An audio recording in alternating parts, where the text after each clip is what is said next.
track to GTD. Huge day today. NFL free agency open today. A lot of big moves. We'll get into that later. We had F1 and NASCAR again. NASCAR on the first kind of short track style track last weekend. We got a little bit of MLB to touch on, but let's just get right into it. We'll start with NASCAR like we always do.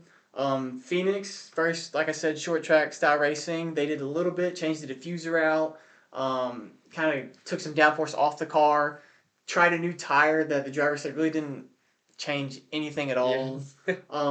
But how do you feel about the short track racing and the changes from last year to this year? I feel like the drivability of the cars looks better. Like you can see guys getting more out of shape and they're able to hang with it instead of it just being an insta spin. But I still don't know how much better the actual side by side racing and ability to pass is. It looked like unless you were a Christopher Bell or for the first half of the race a Tyler Reddick, you couldn't pass a guy on the bottom. And then if you sailed it around the top, you just had to hope and pray that it stuck. There was no real consistent way to pass without having a massive pace advantage over the car in front. Yeah, I think there's still issues with passing, and like I said, the tires probably didn't help at all. But we did see splurts of what could be short track racing with mostly Christopher Bell, your big passer of the day. I mean, he passed, what, 20 cars to get to the lead in the final stage? His car through one and two, the middle of one and two, just felt like it found another gear. He was running that Yeah. Harvick line, and it just hooked right through there. It was very So, impressive. if more teams can figure out what Bell was doing, then we Yeah, may be able to see some great short track racing. either that or it all cancels out, and then none of them can pass each Yeah, other. we'll have to see. But yeah, Christopher Bell did win, had the car of the day. I mean, schooled the field. It looks like him and Tyler Reddick were kind of going to race for the lead the whole time. And then you mentioned it in stage three, Tyler Reddick just couldn't get past traffic. I Well, mean, they didn't make any adjustments to help him in no. traffic. The car had been great in clean air all day, dominated the first half of the race until Bell got through traffic. Then, with those two successive cautions coming in on the second one, it's like his team was just assumed the car would handle the same way in traffic as it did in clean air, and it was apparent that it didn't, as Reddick kept getting stuck behind car after car as Bell just flew by up to the lead with ease, which, as a Tyler Reddick fan, was pain. Yeah, I mean, he was a victim of his own greatness, kind of. But we'll rate the burnout real quick. I give it a 7. He showed some flair. It was a pretty not like it wasn't a just one long burnout. It was a few the kind of shorter burnouts, but a lot of flair. So a lot of action. And I'm gonna give it a 7. Same rating as last week. Yeah, I agree with a 7. Just a overall solid burnout this Yeah. week. But it's I mean, good to see Chris Bell win, especially after in the fall last year when he was in the championship four, Yeah, had the a brake brake runner. failure. So, but yeah, this is a championship track. So if Joe Gibbs gets a car in the championship and they go back to what Bell was doing yesterday, I mean, they may be a lock to win the championship. Listen, if Truex makes it to the championship four like I had him at the start of the year, I think he definitely could win at Phoenix because that car too looked pretty good today. The pit strategy gamble didn't pay off, but No. still had a fast car. Good showing from a team that probably the biggest team in the field that needed it was RFK. Yeah, I mean, a huge showing for RFK. double top four. Yeah, Busher was hanging around third most of the second stage, ran up, caught Gibbs, who was on a two tire strategy.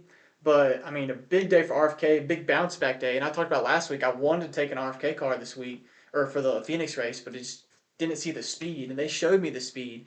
So I was glad to see that from them. Stuart Haas with Chase Briscoe and Noah Gragson, they still look pretty good. Gragson's still just hanging at the bottom or like the beginning 20s of the point standings, but I Yeah, mean he's showing some speed and I think Briscoe benefited from that first of those two cautions. He pitted on that first caution, got that track position, where I think Gregson had the best Stewart Haas car day, had an average running position around 10th, was kind of there all day. I think he was definitely still the fastest Stewart Haas car because you look until that caution happened where Briscoe and Priest were able to jump up the field. Gregson was running in the back into the top 10, and there was only one other SHR car in the top 20. So I still think Gregson's the class of that team, but I do think the others benefited from that pit strategy, and then kudos to them for being able to hold those spots. yeah. So I mean those are two teams that really needed good showings at this track, and even when the Fords kind of looked ahead of the Chevys, but still not where they should be in comparison to at least the Camrys at this short track racing. Yeah, I mean, you'd think going into the season that it'd take some time for the Camrys and Fords to kind of find their footing, but it looked like and it's hard to tell with Chevy because they had some of the better cars with Elliott and Byron, and the pit strategies and the Yeah. cautions kind of fumbled them back. So it's hard to tell where the Fords really are in comparison to Chevy, but they're definitely a step behind Toyota. And How about Toyota though? After last season being so bad at Phoenix, then yep. this season just dominating this race. But Bristol's this weekend, so we'll have to see Yeah. how the teams adjust to another short track. And this is also a big test for NASCAR. How's the racing going to be? Because Bristol's one of their tracks, one of their granddaddy tracks. I mean, people love Bristol. I know I do. I love Bristol too. Not in the recent years, but this is a huge weekend for NASCAR in this short track package to see if Bristol can be entertaining like it once was. Um, but yeah, speaking of RFK, I think I'm going to take an RFK driver. I'm between Buescher and Brad Keselowski, but I'm going Brad Keselowski.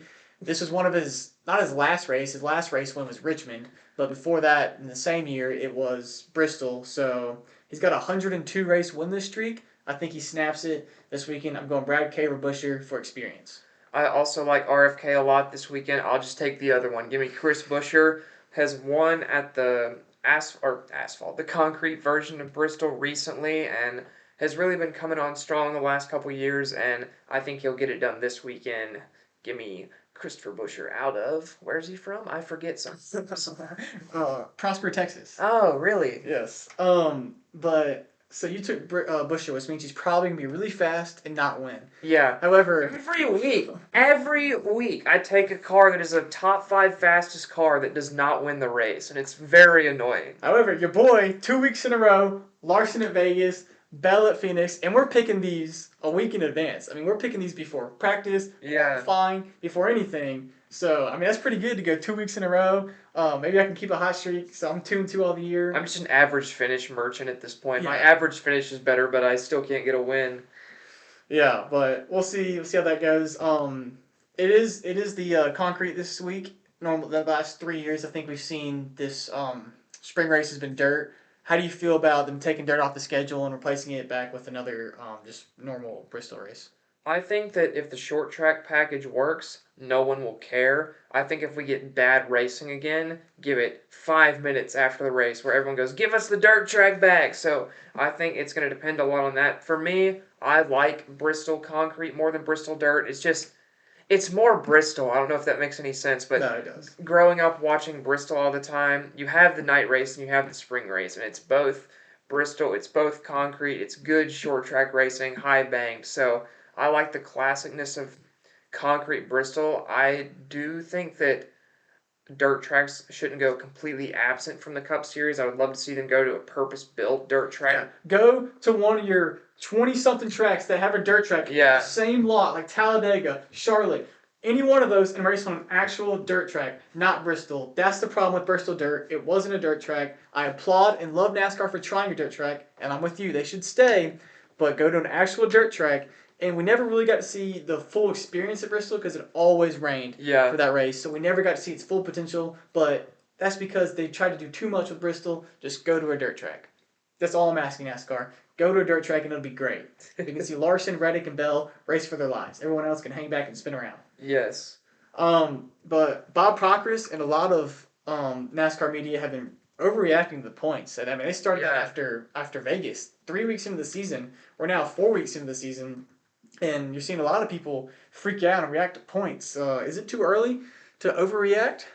Well, it's interesting because even Fox broadcast, they specifically mention the broadcast. Well, we don't normally talk about points a lot, but we feel like it's super important this year to talk about points. So I don't know what everyone knows that I don't, but I feel like some of these guys, you look at maybe an Austin Dillon down here who is sitting 32nd in points. That's a guy who already is probably going to need to win to get in. All the way down there, you look at a guy like maybe a Todd Gilliland is going to need to win to get in 28th. But then at the same time, I look at Joey Logano, 30th in points, and say, he's fine. I still think Joey Logano could point his way in just fine. He's 100 points behind Ryan Blaney right now, and then Chris Buescher sits at 16th in points on 65. So he's 35 points out of the top 16, and I think that would be no problem for a driver like Joey Logano to make up. But I think those guys like Austin Dillon, who frankly I don't trust to be able to rebound and run well, those are the guys who already I think are moving towards that must-win situation, even though we're only 4 races in. Well, I mean, you saw it with the point change at Phoenix. I mean, going into Phoenix, people were like, "Oh, Brad Keselowski's probably in a must-win situation," and then he was 28th in points coming into Phoenix, and he left Phoenix 22nd in points. That's a 6-point jump in one race, and all he did was he didn't win a stage. He just finished top five. Yeah, He didn't have to win anything. So I'm with you. We have plenty of time, especially for your veterans and guys are gonna be more consistent. They just had a bad swing of luck. And Austin Dillon probably has had the worst luck in the series, but mm, he's still gonna have to win. I mean, he's just not consistent enough in yeah. those top five stage wins, top tens. Although RCR in general at Phoenix looked horrific. That Yeah. Kyle Busch might have had one of the worst driving cars in the field.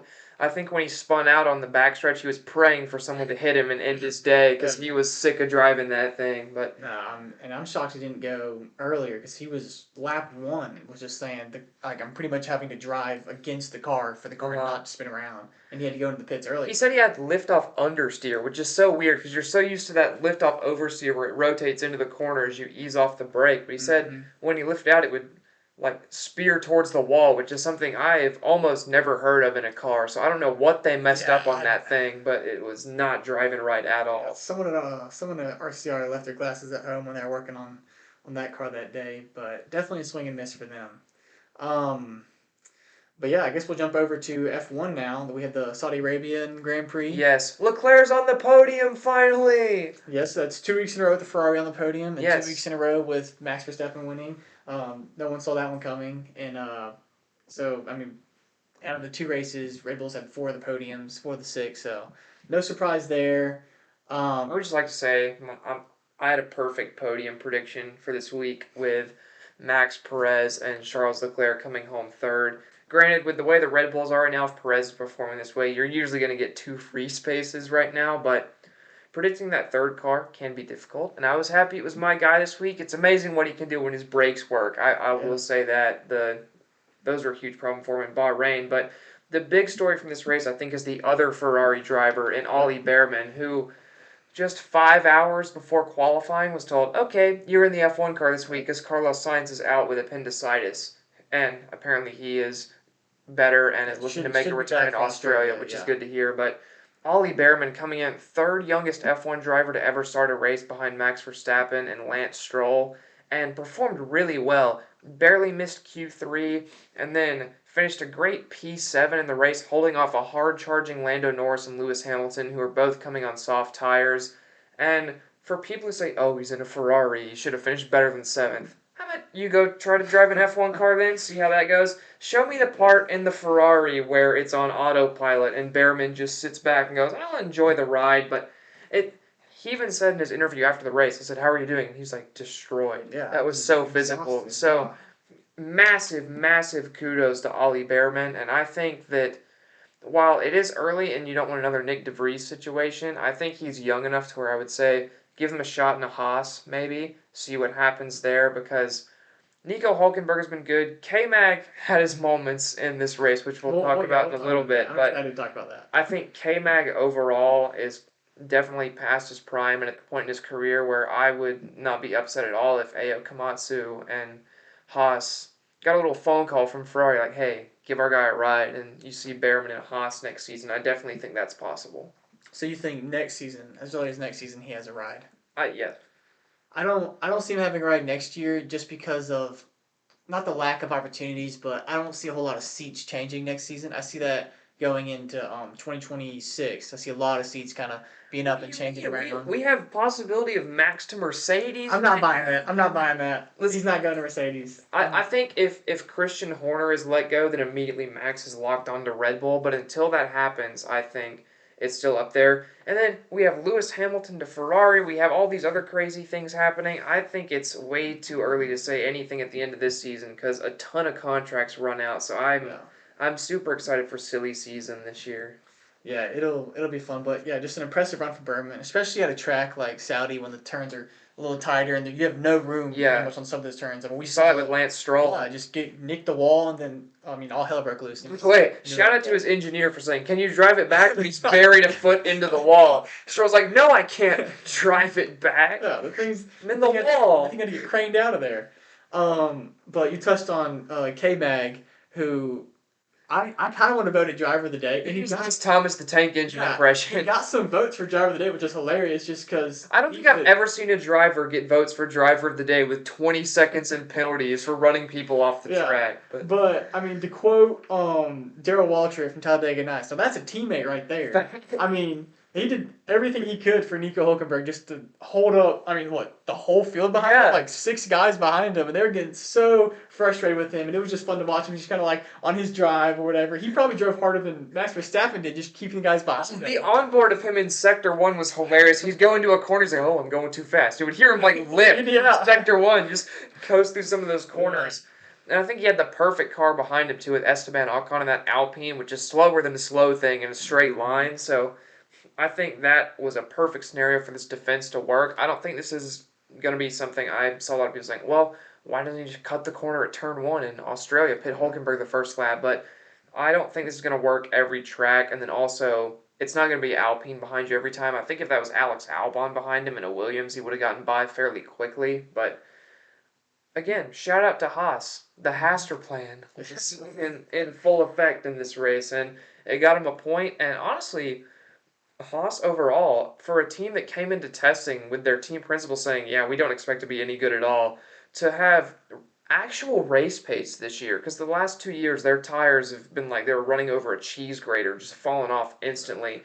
And this year they appear to actually have decent race pace to be towards the front of that midfield or that second group, the first part outside the top 10. They're up right there with Williams RB. So I think it's been very impressive for Haas their over winter development. And again, I massive kudos to not only Kevin Magnussen but also Nico Hulkenberg for having the pace to extend that gap and then secure that point. Yeah, I mean, we saw some other good driving with Lewis Hamilton and both the McLarens at points. So not a super boring Grand Prix, but not the most exciting. It had its moments, of course, with Ollie Bearman, and if you're just watching Kevin Magnussen hold up the whole field, that was impressive to watch.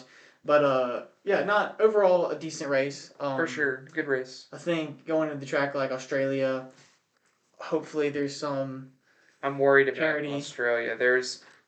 They took out that chicane in Sector 2 last year to where it's just kind of a windy straight now, and it's another track where it's just hard to pass because it's so narrow. It's in a park, so uh, I hope there will be passing. I'm kind of concerned that there won't be, but obviously no F1 race this week, so we'll have to see in 2 weeks' time what happens with that.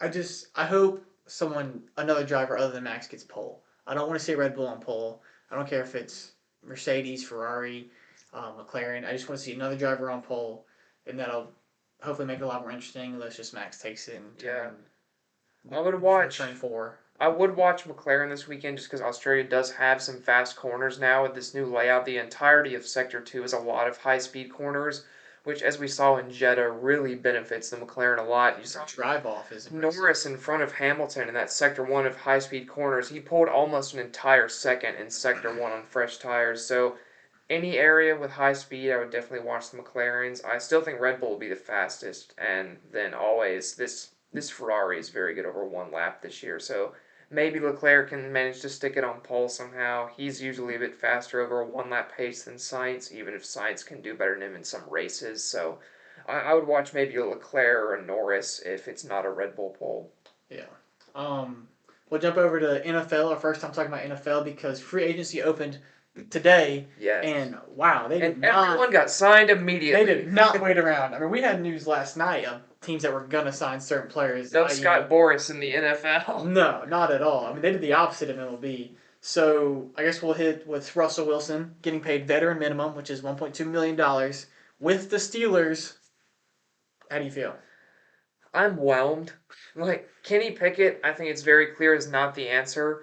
If you get 70% of Seattle Russell Wilson, I think this is a good move. But also, for veteran minimum, why not at this point? Like, are you really going to get anything better at your draft position? I don't think so. I don't know that they're in a spot where they can really afford to trade up right now for like a Drake May or a J.J. McCarthy, a Jaden Daniels. So I think this was just about the best they could have done, and I'm just worried that the Arthur Smith system is not conducive to especially Russell Wilson with how much Smith values throwing over the middle of the field. Russell Wilson has more been kind of a check down outside guy, doesn't necessarily have the arm strength anymore at this point in his career to really push the ball down the field over the middle of the field. So, Unless he's still in the Russell ball, his off-brand yeah, Nerf ball that's putting kids in the hospital. He had an off-brand Nerf ball that was so hard it would put kids in the hospital, and it was like this big around and like this short. I'll put a picture up, but it was dangerous. yeah, it was terrible, is what it was. Um, but yeah, then Kirk Cousins is in Atlanta. Yes. 4 years, 180 million. I mean, that's that's a weird move for Atlanta, I but love this fit. yeah, Like I love this fit so much. This offense now, you have Bijan Robinson, who is an elite receiving threat out of the backfield and an elite running back. Drake London is one of the better pure physical possession receivers in the league. Think Michael Pittman Jr., think Mike Evans, that kind of a guy. That's the level that Drake London, I think, can be on. I agree. You might actually be able to use Kyle Pitts That's now, who's such a dynamic threat. And then I would say with your eighth overall pick, you take Dallas Turner or an edge rusher. But then in the second round, if you could pick up a Troy Franklin or a Xavier Worthy and get some deep speed on this team, suddenly this offense becomes very, very fun and very, very dangerous. And I think this is a move that has really put Atlanta in the driver's seat for the NFC South. no, I mean I agree that division's been terrible the last few years, so this is a move that probably puts them at the top of that division.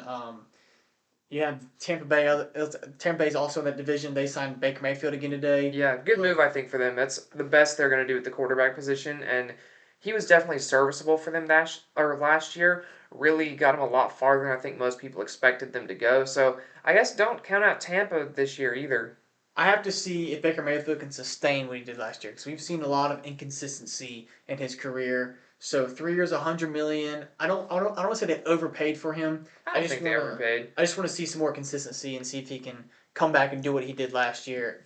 Probably in a tougher division because of Kirk Cousins now with Atlanta. So probably those two teams, and then New Orleans is always a decent wild card. Sometimes they show up, sometimes they don't. Yeah, they're just so hamstrung by that Derek Carr contract Yeah. right now that I think they've put themselves in purgatory for a few years. But I'll be super curious to watch Baker this year, finally with some continuity. That's one thing he's never had in his career: shifting coaches, shifting offensive coordinators, getting shipped between teams mid-season. So Mm-hmm. now to have a same staff coming back, and then his number one receiver is back too, as Yep. they extended Mike Mike Evans. Evans for 2 more years, 52 million.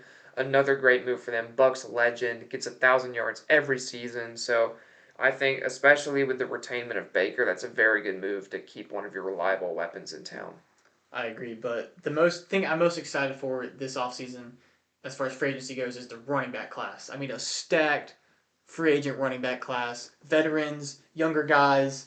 I mean, just all around elite running backs. And I'm most excited to see how this will pan out. And I think 70% of it has panned out today. Uh huh. So I mean, we'll start with Saquon Barkley to the Eagles. 3 years, $375 million. I mean, 37.75. oh yeah, that's Yeah. yeah, $37 million. He's not a quarterback. No, but the Eagles they didn't re-sign DeAndre Swift. He went to the Chicago. Bears. Yeah. So Saquon Barkley in Philadelphia. I like this move. He's strong enough to push Jalen Hurts, and that's what matters. That is what matters because now they don't have the center that they had last year, Jason Kelsey. So they need a big pusher. But I like this move a lot for the Eagles. I Yeah. mean, they If he can stay healthy, he's a top five running back in the league. right, and with that offensive lineman, even without Uh-huh. Jason Kelsey, Like, you still have Cam Jurgens to play center, who you drafted for that spot. So I don't think this offensive line is in too much trouble. You still have Jordan Mailata out there at left tackle. Landon Dickerson is a good guard. And then Lane Johnson is still going to be a pillar on that right side. So I don't think they're in too much trouble right now. no, I mean, you saw what DeAndre Swift can do. He had a few games where he was the star of the night and just went off. And you put Saquon in that seat, you're looking at double the stats, double the yardage. So Yeah, I will say, pour one out for Giants fans, though. That was going to division a lot rival. of Giants fans' favorite player on that team, and then going to the Eagles, who might be, well, they probably hate the Cowboys more, but the Eagles are right there for most hated team for Giants fans. So if you have a Giants fan friend. Pray for them, console them. They will need it. Nah, not the Giants. But DeAndre Swift went to the Bears for 3 years. I mean, I'm not the type of person to say the Bears are back because I'm just never going to say that because I have to see that for it to happen. But a lot of people are talking the Bears are back, but they're all mostly Bears fans. Um, but so I guess the bigger question for Chicago, which we can talk about, is who's their quarterback? Well, it's interesting because the trade market for Justin Fields has apparently been a lot worse than they anticipated.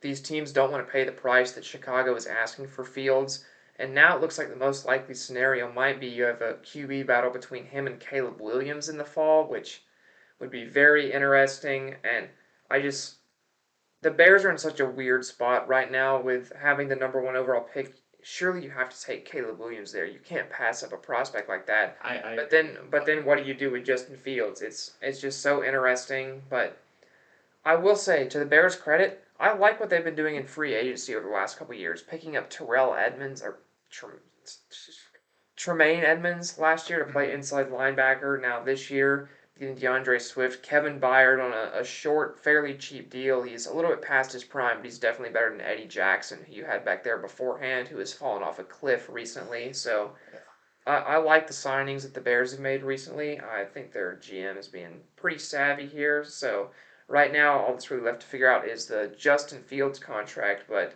my favorite thing they've done is this Jalen Johnson extension. 4 years, $76 million for one of the league's premier corners. He has great eyes in zone coverage, great instincts. This is a CB1 player for a franchise. Any team would be happy to have this guy, and I think he doesn't get the love he deserves because he plays for Chicago. He doesn't get that much exposure, but make no mistake, Jalen Johnson is a very, very, very good corner, and this is a very important deal for Chicago to get done.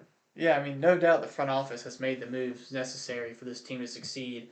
We just have to see, obviously, come the draft, and they are going to draft Caleb Williams. I feel like, and just see how that kind of turns itself out come the season. And I think Caleb Williams probably takes the first snap for them, Yeah. over Justin Fields, and we'll see just how it goes. They'll keep him No, around. Tyson Bagent. No, but they'll keep him around, and if Caleb Williams struggles, they'll put Fields in with this newer offense and see what happens. But I do like the Andre Swift signing to the Bears. Josh Jacobs is another guy who's got signed today. Green Bay. Not a lot of details on the contract as of now. No. They did cut Aaron Jones immediately, though. Yeah. As soon as they got Josh Jacobs, they opened the door for Jones and practically kicked him out of it. So a team to watch for Aaron Jones, I would say, would be the Cowboys. I'd be very interested to see if they go after him, especially with Tony Pollard now gone, which we'll talk about in a second. I think that opening, especially after what Aaron Jones did to the Cowboys this past season, I think Jerry Jones will have his eye on Aaron Jones, and I like that fit a lot. And I also love the fit of Josh Jacobs in Green Bay. I don't know about you, but to me, it just feels like a Packer. He does, and I'm just really excited to watch him play for the Packers. I think he's going to do way better because the Raiders have been. I mean, they were a mess for the last pretty much his whole career there. I mean, head coach got fired. They moved to Las Vegas. I mean, He's gonna have it's, so it's much been more support from his passing game in Green Bay too than he ever mhm. has in Vegas with Jordan Love and that up and coming receiver core. Then I know they released David Bakhtiari, but the rest of this offensive line is not bad. Elton Jenkins is a good player. Zach Tom is a young, good player. So I think there are definitely pieces on this offensive line to help out for sure. But I like this move a lot for Green Bay. No, I agree. It's probably one of my favorite moves of the short free agency season we've had so far. You mentioned Tony Pollard. He's with Tennessee now. Um, RB2 to Tyjae Spears, anyone? It's but who does Dallas get? They let Tony Pollard walk. They get Aaron Jones. That's who they get. I love that fit. I think Aaron Jones may be the pick they have to go with because of their cap space, which is almost none. Yeah. But Or they could just draft Jonathan Brooks, keep him in state in Texas, from Texas. I know he's coming off an ACL tear, but he is an elite prospect. I would not hate that pick. you would think the Dallas Cowboys would want to get a bigger name. I just don't see their cap space allowing it. People I've heard like wanting Derrick Henry, but I don't. No. But then again, there's a lot of people I don't see fit at Dallas that are still there. Jerry Jones, I don't see him fitting there. Dak Prescott needs to be gone. He's still there. We can talk about this later when it gets closer to the NFL I season. think Dak is still a top 12 NFL QB at this point. Top 12, but the Cowboys don't need to be top 12. They should be top 3. They're the Dallas Cowboys, you You'd know? be okay if the Cowboys were mid for eternity. I mean, I would too. I mean, trust me, I would love if the Cowboys just like did exactly what they did last year. But we can't. I don't want to. I don't want to wish that on people, but I do. But yeah, so we have Derrick Henry still waiting to sign. Austin Eckler is another big running back waiting I'm to sign. so glad he's not going to be on the Chargers anymore. The dude's top speed is -3 miles per hour. He looks dead running out there, and then he's such a diva off the field as well. Impossible to deal with. Started that whole like running back rights movement or whatever last season, and then proceeded to be hurt all year, and then even when healthy was bad. So whatever team that signs him, I'm sorry in advance. I'm just glad he's not a Charger anymore.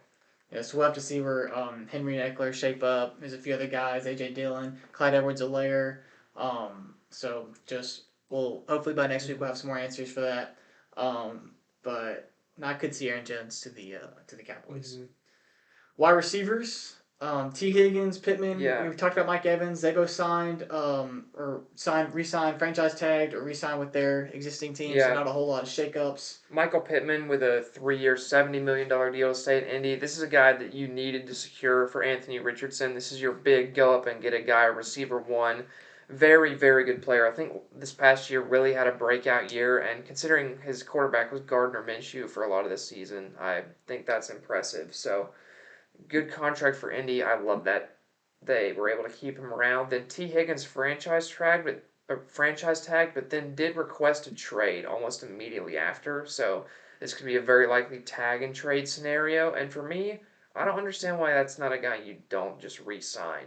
I get that the cap exists, but also the Saints have proved that the cap is kind of a social construct in some ways. So I feel like if you really wanted to get a deal done, you could have. Apparently, the Bengals have not reached out for contract talks since March of last year. So if that really is the case, I think that's a bit of organizational malpractice to not secure a guy like T. Higgins, especially when you know you have this Joe Burrow contract about to trigger that's going to absolutely kill your cap. So I don't know what they plan on doing. Tyler Boyd's not going to be around forever. Jamar Chase is great, but you need more than one receiver. So Yeah, I don't know what they're going to when do. his contract hits, it's going to be Even more expensive. yeah. So I'm not sure what their plan is, but if T. Higgins isn't there for this year, it would not shock anybody. Yeah, a receiver move I do love though is Jerry Davis? Jeudy. Uh, I hate the give me. I'll talk about the Gabe Davis move in a second, but Jerry Jeudy to Cleveland for a 4th and 6th round pick this year. This is a guy who I think still has very high upside as a route runner, is a good technician, and I think is a very interesting complement to Amari Cooper. It's just can Deshaun Watson find his Houston form? Because the current Deshaun Watson we've got is just flat out not good at football. And I don't think you can expect another Joe Flacco Linsanity run anytime soon. So while I do love this pickup for the Browns, I think it's a very savvy risk to take. I just don't know if they'll have the quarterback for it to work out. yeah, I think if you pair a talent like Jerry Jeudy with a top level quarterback, you're going to see some insane highlight reels from the two of them. I mean, Jerry Jeudy has this stuff. Obviously, he was in Denver, so we'll just kind of ignore that whole stint, and we'll kind of judge him differently. But Gabe Davis, you don't like the Gabe Davis in Jacksonville? No, Gabe Davis is a fantasy football merchant that is a decent deep threat that makes a couple splash plays a game.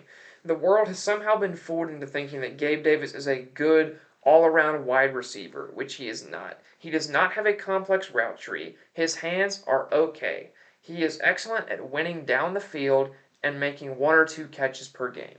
That's why you'll put up 40 fantasy points one week. But you know what he does the next week? He does absolutely nothing. That is true. I was getting Just so hot and cold. He Yeah. will do nothing so many times. And for a team like Jacksonville, who already has so much money committed to receivers, that Christian Kirk contract is still there. And then to go out and do this, I don't understand it at all. I feel like there are so many better ways to spend that money with the state of your offensive line, the state of your secondary, the back end of your secondary. I don't understand this move at all. If you want a receiver that badly too, get a different one. Go trade for T. Higgins or something. what about Calvin Ridley, a receiver they had? Why not just re-sign him?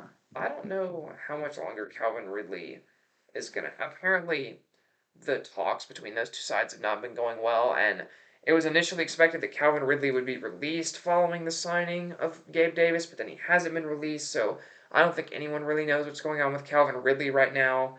And then, as if that wasn't confusing enough for the Jags, they then decided to trade for Mac Jones. So I don't know what they're up I'm to. glad you brought that up. Mac Jones, who was a Pro Bowler a few seasons ago, just got traded for a 6th round Tyler pick. Huntley was a Pro Bowler. It doesn't mean anything anymore. I find it entertaining that Mac Jones has been traded for a 6th round pick to be a backup quarterback. We'll say.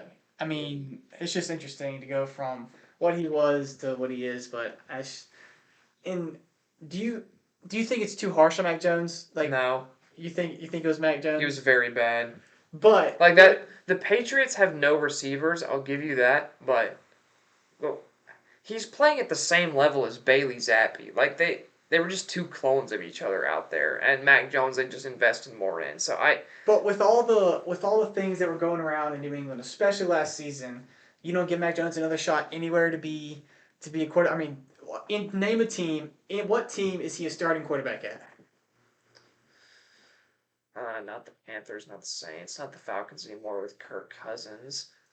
Maybe the Giants if you don't love Daniel Jones, I would take Sam Howell over him, and then they're gonna probably take Drake May, so now Okay, the Commander. without the draft, just active. Like, put him on a team. Where does he start, if anywhere? Tennessee, Okay, because I think you want to give Will Levis some more time to develop. With no Kirk Cousins right now, he would start in Minnesota. but that's just because you don't have a quarterback.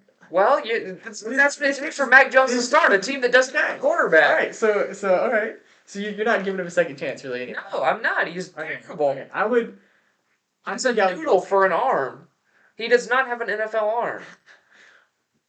Well, we'll see. I mean, he's probably going to be a career backup at this point. I mean, Yeah. he's already started. He's backing up for Trevor Lawrence. He's probably not going to get a whole lot of time unless Trevor Lawrence is hurt or whatever, which we could see. Um, but yeah. Let's see. Let's go to tight ends. Really nothing Yeah. super fun. Good re-sign for Houston though, keeping Dalton Schultz in town 3 years, 12 million a year, just solid retention. This is a guy that's going to be a good safety blanket for C.J. Stroud that also offers some flexibility down the field. Then on the offensive line, one good signing, I think, in Jonah Jackson to the Rams, 3 years, $51 million. I like this a lot for the Rams, really shore up your interior, something that was a big problem last year. Then the other interior offensive line signing, the Carolina Panthers have chosen to pay former Miami Dolphin Robert Hunt 20 mil a year for 5 years. This is a horrendous overpay, although some could say they have the cap and they want to protect Bryce Young at all costs. But for me, if you think you're going to be good anytime in the next 5 years, how is this contract not going to debilitate you down the line if you keep trying to? Brain dead from the Panthers, in my opinion, on that one. Then finally, on the defensive line, two very big re-signings as Justin Matabike will be staying in Baltimore with the Ravens on a 4-year, $98 million deal. Really had a massive breakout this season, was probably a top three defensive line or top three interior defensive lineman in football this past season. Was a big part of that Ravens defense. Very disruptive, very good rushing the passer as well. Really developed in that regard. And then a guy who I think currently is the most disruptive interior pass rusher in football. I think he has overtaken Aaron Donald for that right now, and that is Chris Jones, who signed a 5-year extension to stay in Kansas City through his age 34 season at 31.75 mil a year with $95 million guaranteed. So I think that's a great signing for both sides. The Chiefs also have a opt-out before the last year of that deal, which I think is great for them. I think this is just the perfect deal for both sides. It's older. Another kind of big contract that shocks some people is Christian Wilkins, the Raiders. Interior D lineman. Yeah, so I mean they're getting paid this offseason. They are. Good to see for that class of almost 85 mil guaranteed for Wilkins as well. And as a former Chargers fan, this is classic Tom Telesco maybe spending a bunch of money on a position that maybe you didn't need as much. I know they needed interior defensive line, but you have Max Crosby, Tyreek Wilson as your edge rushers. I feel like your front seven is in a much better condition than, say, your secondary or your offensive line. So I maybe would have spent the money on that. I still don't get why Miami didn't franchise tag him. It That confuses me the blows. When I most. saw that, I was like, what? Why would you not Really? want like a franchise What's tag their by plan to replace definition him? is you don't have to work around the cap for a franchise tag. I don't know why they did that at all, but anyway, I guess the Raiders get a good upgrade on the interior. I don't know how much that moves the needle for them overall, which is why the signing kind of confuses me, but we'll see what happens. You never a good front and a good defensive line is always going to benefit you massively in a football game. So it's possible that that helps them out, but I just don't think it moves the needle on this team a ton for me. Yeah, no, I agree. But it started out to be super exciting for agency stint. We can expect that in the coming days and weeks. We'll have more for y'all next week on any updates, if any. Maybe we'll stall out like baseball does, and just like you have all these signings and nothing until the season starts, and then more signings. Like Blake Snell still not a team. I guess yeah, we'll transition to MLB.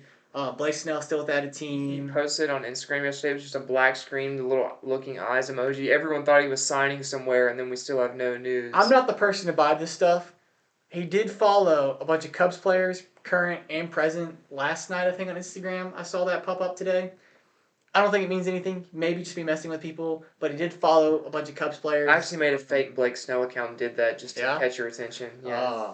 No, I don't. As a Cubs fan, I would love to have Blake Snell. I just don't want to pay another Boris premium for Blake Snell. So whatever. I mean, Yeah, we'll as a just Reds fan, I would also love Blake Snell, but we have too many lefties already. With yeah. Nick Martinez, Brandon Williamson, Andrew Abbott, we have so many Yeah. lefties on the team. Speaking of the Reds, ex-Red Joey Votto That's is in sad to hear. Toronto. That's so sad Toronto to as a hear. non-roster invitee. Oh Do you man, think he's on the opening day roster? I want to say yes, but the thing is, he still was hitting for good power last year. He was on a 35 home run pace last year with his power, but it's just every other aspect of his game is not what it used to be, and it's so sad to see for a guy that is such a Reds legend and a Reds hero to see him. I'm at least happy he's back in Canada, where he's from. He was able to sign with the Blue Jays, but it's just sad, man. It's Yeah. sad. Man to man, MLB. Can we send a psychiatrist to Joey Votto's house and just have a mental welfare check on him? Can we please check on how Joey Votto's doing? It's been depressing to keep up with his life the past few weeks, and It it's really less depressing now that he's signed or not signed with the team, but is involved with the baseball team. So yeah, just go check on Joey Votto. And Joey Votto, if you're watching this, we we love you. Like we accept you. Yes, we Like love Joey Votto yeah, here. I'll go shopping cart shopping with you anytime, anytime. Um, but yeah, so MLB's cooking up soon. But yeah, just sad to see Joey Votto kind of fall off a cliff. Really, I mean, Yeah. I just no explanation for what's happening. Really, I mean, just weird. Yeah. Just like Joey Votto, It's a very Joey Votto way to end yeah, it. Yeah. that is very true. But yeah, March Madness next week. Next week's episode, we'll have our brackets for you, so y'all can make fun of those and watch them crash and burn within the first four games. Ladies and gentlemen, Appalachian State is winning the championship. Yeah, I know Micah. He's gonna go 100% for chaos, and I'm probably gonna do it as well, just because it's more fun that way. So don't expect anything like super serious. It's gonna be super chaotic brackets. We'll have The first ever all 13 seed Final Four. But those, I'm excited for that, Except especially for this Houston. year. Houston's winning it all. Let's be real. Houston's winning it. Oh, you just love making people mad, don't you? Houston is unbeatable right now.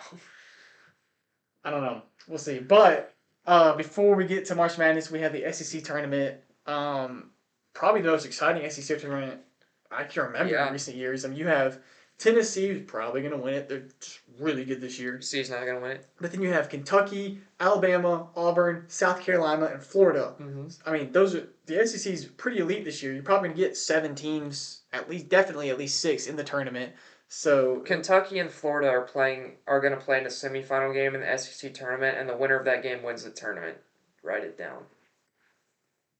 So that means Florida beats Alabama. Yep. And then Kentucky beats South Carolina, I think. No, Auburn No. beats South Carolina. Yeah. They go that far. They would beat the winner of A&M Ole Miss, I think. Yeah, you're right. Yeah. Yeah. So Kentucky Which, versus Florida in a semi. Winner of that wins the tournament. hey, A&M beat Kentucky earlier this year. I don't care. Kentucky's going to score 120 points. I think Kentucky is. The guard play from Kentucky and Florida is just too good. You watched when both of those teams played Tennessee. I know Florida didn't come out with a win over Tennessee, but it's that guard scoring. When you force Tennessee to need more than just Dalton Connect to score, that's when they started to fall apart. I see Kentucky winning the SEC this year just because they're what we call hitting their stride at the right time.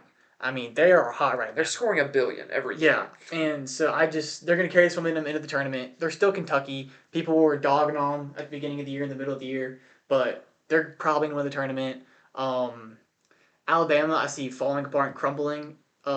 In not maybe not this tournament, but definitely March Madness. Alabama is budget Kentucky, and I don't think the world is ready to hear that. You're worse Kentucky. Not me. I'm not an Alabama basketball fan, but but no, I I just would like think to Alabama's direct gonna everyone's crumble. attention to the Roll Tide. Hey, that's Brian. What sport did It's Brian not the coach? can. The can has no sport You affiliation. bet it's got somewhere football national champions on here. Whatever. It's a But basketball can, everyone. basketball can. But this is Auburn. So I don't think Auburn's gonna do anything. You're gonna get like struck down for having those two next to each other on a table or That's why something. they're there. That's why they're there. But hear me now, Super Barners. Auburn's not gonna do anything in the tournament. Maybe win the first game. Probably will win the first game. This come game two, get ready to pack your bags. Sorry.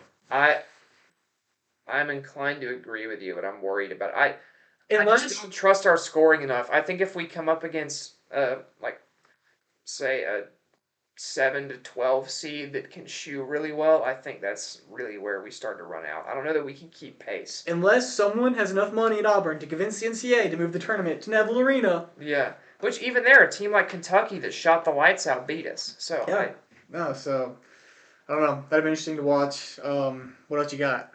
That's it. Just excited for March Madness to start. Excited NFL free agency is off with a bang, and excited that Charles Leclerc was on the podium, baby. Yeah, so we have as far as NFL goes, free agency. Then you're super excited for draft coverage, which will start very Yeah. soon. So you can nerd out about cornerbacks. The world isn't ready to hear why JJ McCarthy is actually a good player. Well, I disagree, but Well, it's actually gonna be wrong. we'll save that. We'll save that later. Thank you for tuning in. We'll see you next Tuesday. Yeah, that's it. Yep. Adios.